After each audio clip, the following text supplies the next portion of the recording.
बोल जयकारा बोल मेरे श्री गुरु महाराज की जय। श्री अमर ज्योति दर्शन ग्रंथ टेरी पाकिस्तान कंटिन्यूड। धीरे धीरे भक्त प्रेम जी के अथक प्रयास से यहाँ का सारा काम सुप्रीम कोर्ट की देखरेख में होने लगा।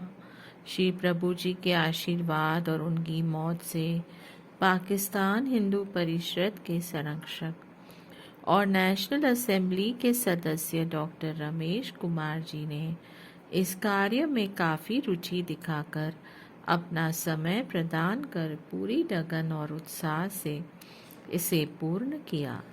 सन 2015 में सुप्रीम कोर्ट के द्वारा इस स्थान का पूरा अधिकार मिल गया। यहाँ का अधिकार मिल जाने के बाद कुछ और जमीन खरीद करके इस महासमाधि स्थल पर एक भव्य श्री मंदिर का निर्माण किया गया। महात्मा परम नित्यानंद जी और भाई दयाल सागरानंद जी की देखरेख में यहाँ का प्रबंध सुचारू रूप से संपन्न होने लगा। श्री 108 श्री हुजूर सतगुरुदेव जी महाराज जी ने 24 नवंबर सन 2021 को संत मंडली सहित इस पावन महामहिम स्थान पर कृपा फरमाकर श्री परमहंस दयाल जी महाराज जी की पूजा आराधना की और पूर्ण विश्व को शांति का संदेश दिया। हार्दिक सौगात। युग परिस्थिति एवं काल चक्र के नियम अनुसार परिवर्तन होते रहते हैं। कई बार कई घटनाक्रम ऐसे विभीषिका साथ लाते हैं कि भयंकर भयावह स्थिति उत्पन्न हो जाती है। महापुरुष उस परिस्थिति का सामना सरल एवं सुगम ढंग से करने की युक्ति बतलाते हैं। ऐसे ही एक घटना घटित हुई जिसका उल्लेख इस प्रकार है। विश्व के सब देशों में प्राय प्रत्येक वर्ष में 2-4 ग्रहण लगते ही रहते हैं। भारतवर्ष में यह राहु केतु ग्रहण का उपद्रव समझा जाता है। जब जब ये ग्रहण लगते हैं तो ज्योतिष शास्त्र की गणना के अनुसार कभी कम तो कभी अधिक हानि होने की आकांक्षा बन जाती है। इसी प्रकार सन 1921 में सूर्य ग्रहण को अत्यधिक भारी बतलाया गया। ज्योतिषियों ने यहाँ तक आकांक्षा जतलाई कि देश विदेशों में अत्यधिक उथल पुथल होगी। जो व्यक्ति भी पूर्ण ग्रहण के समय सूर्य की ओर देखेगा उसकी आंखों की रोशनी बिल्कुल समाप्त हो जाएगी। हो सकता है कि वह मस्तिष्क पर भी कोई दुष्प्रभाव डाल दे। जनहानि एवं धन हानि होने ही दोनों ही प्रचुर मात्रा में होंगे। ज्योतिषियों की ऐसी भविष्यवाणी को सुनकर सबके मन में भय से ऐसा आभास होने लगा कि जैसे कोई प्राकृतिक आपदा बरसेगी। आपने दिव्य सत्संग भवन में सभी गुरुमुखों को तुरंत ही एकत्र होने का आदेश दिया और फरमाया कि सूर्य ग्रहण के 3 घंटे के समय में सब गुरुमुख यहाँ इसी हॉल में बैठेंगे और कोई भी इस समय बाहर नहीं जाएगा। यहाँ बैठकर सभी भजन कीर्तन करेंगे और पुण्य 1 घंटा भजन अभ्यास करें। आप स्वयं भी यहाँ पूरा समय विराजमान रहे। श्री दर्शन ध्यान करते हुए किसी को भी समय का पता ही न चला। 3 घंटे का समय पलक झपकते ही व्यतीत हो गया। जैसे ही सब सूर्य की रोशनी में अंदर आए थे वैसे ही जब बाहर निकले तो देखा कि दिवाकर पहले की भांति ही अपनी आभा बिखरा रहा है। आपने केवल शरणागतों की सुरक्षा के लिए यह रचना नहीं रचाई, परंतु विश्व को इस संकट के से उबारने के लिए सामूहिक प्रार्थना का आयोजन किया।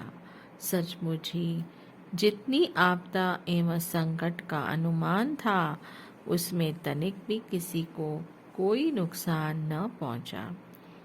सर्वे भवतु सुखिनी, सर्वे सन्तु निरामया, सर्वे भद्राणि पश्यन्तु मा कक्षिते दुख भाग वेत। सभी सुखी हों, सभी रोग मुक्त रहें, सभी का जीवन मंगलमय बने और कोई भी दुख का भागी न बने। महापुरुषों के हृदय में संपूर्ण विश्व के लिए यही सौहार्द भावना होती है। सुख, शांति एवं आनंद बरसाने संसार में अवतरित होते हैं और उसी लक्ष्य को पूर्ण करने में लगे रहते हैं। शांति दिवस हर युग में कुछ वर्षों के पश्चात सामाजिक एवं राजनैतिक उथल पुथल का तांडव होता है। उस समय प्राय परिस्थितियां ऐसी बन जाती हैं कि जैसे सचमुच ही विश्व में अधर्म और अशांति का बोलबाला हो गया है। आध्यात्मिकता मानो लुप्त प्राय होने की कगार पर दिखाई देती है। सृष्टि के काल चक्र में ऐसा प्रतीत होना तो संभव है, परंतु उन परिस्थितियों को परिवर्तित करने के लिए नियति की ओर से आध्यात्म पक्ष प्रबल होता है और सत्य धर्म से ही उसमें परिवर्तन होता है। ऐसे समय में वर्तमान युग पुरुष नित्य अवतार, योग, यज्ञ, जप, तप आदि साधनों द्वारा जनता को ऐसी भीषण परिस्थितियों से उबार लेते हैं। 20वीं शताब्दी में देश विभाजन के कुछ समय पश्चात असामाजिक तत्वों के अतिक्रमण करना आरंभ कर दिया। घृणित एवं आतंकी उपद्रवों से जनता त्राहि त्राहि कर उठी। आसक्ति जन अपने अपने इष्ट देव के श्री चरणों में अपनी करुण पुकार पहुंचाने लगे। कुछ गुरुमुख प्रेमियों ने अपने नगर में होने वाले अत्याचार एवं दुर्व्यवहार का ब्यौरा श्री सतगुरुदेव महाराज जी के श्री चरणों में निवेदन किया।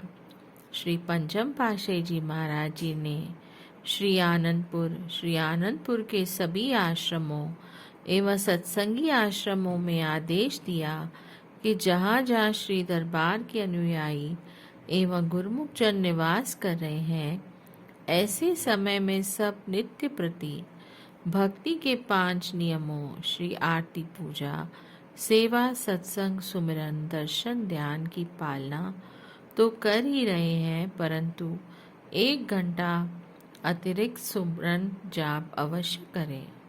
उठते बैठते सोते जागते ध्यान सुमिरन में सुरती को जोड़े रखें।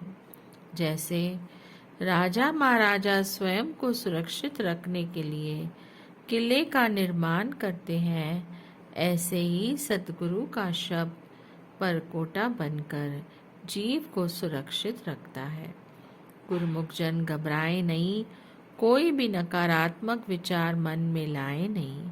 इष्ट देव सतगुरु के वचनों पर दृढ़ विश्वास और पूर्ण श्रद्धा से कर्तव्यों का पालन करें। दुख, गम, चिंता दूर हो जाएंगे। विकट परिस्थिति कुछ समय के पश्चात स्वतः ही ठीक हो जाएगी।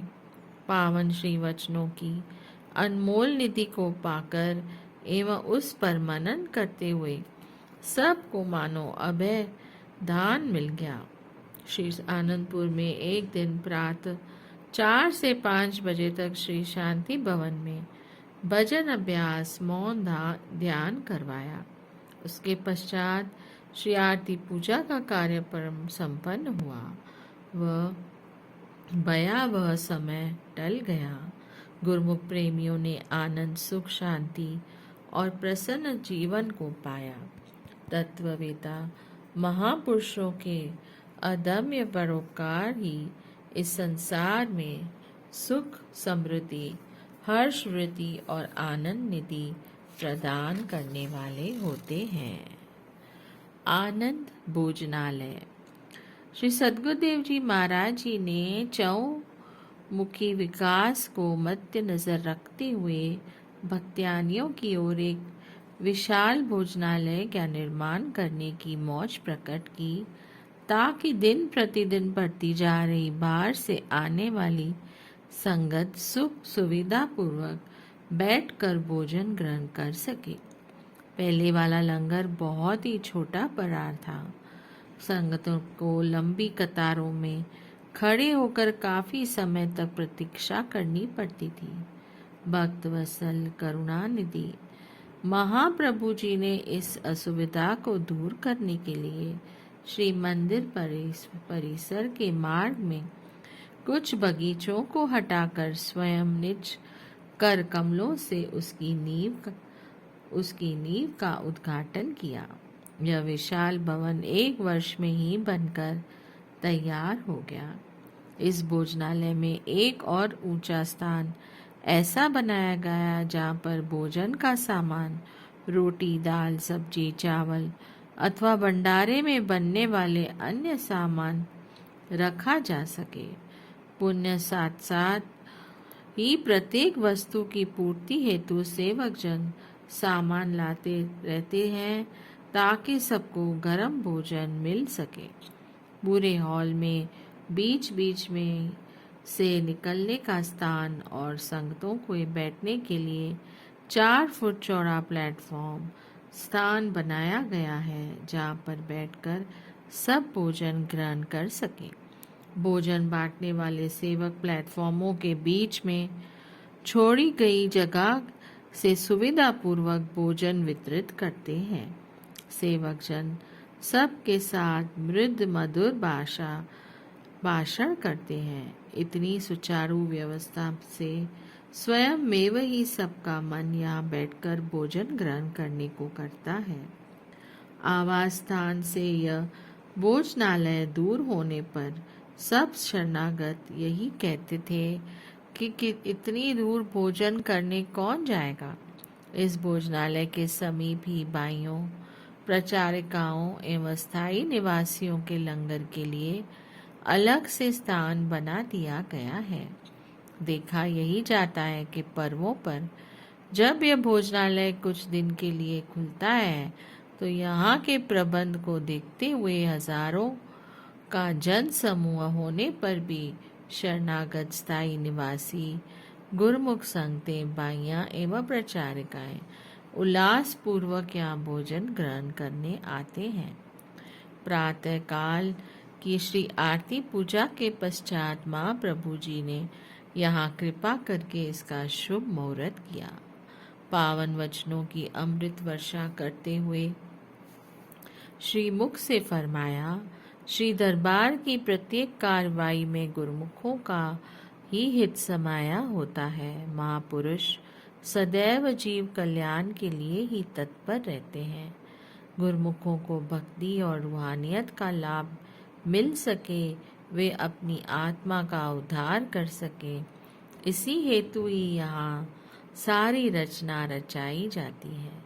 सेवा का सिलसिला चलाया जाता है ताकि गुरुमुख जन इसमें हिस्सा लेकर अपने समय को कृतार्थ कर सके। आज जो इस भोजनालय का निर्माण हुआ है, यह भी गुरुमुखों की ही सेवा रंग लाई है। बाहर से आने वाली संगत जब यहाँ बैठकर शांति से लंगर ग्रहण करेगी, गुरु गर्गी दाल रोटी अमृत करके जान, जग के 36 भोज पदार्थ इसके नहीं समान। जो गुरुमुख यहाँ बैठकर श्रद्धा व प्रेम से लंगर ग्रहण करेंगे और उनकी शारीरिक व्याधियाँ तो दूर होंगी ही, मन भी आनंदित होगा। श्री वचनों के पश्चात महाप्रभु जी ने लंगर का थाल मंगवाकर स्वयं भी बड़े प्रेम से भोग लगाया। प्रसाद वितरित हुआ और प्रेमियों ने गुरु महिमा एवं सतगुरु के उपकारों के भजन गाए। इस भोजनालय का निर्माण हो जाने से एक ही समय में हजारों की संख्या में संगतें बैठकर सुविधा पूर्वक भोजन ग्रहण करती हैं। बोलो जयकारा बोल मेरे श्री गुरु महाराज की जय। जय सर।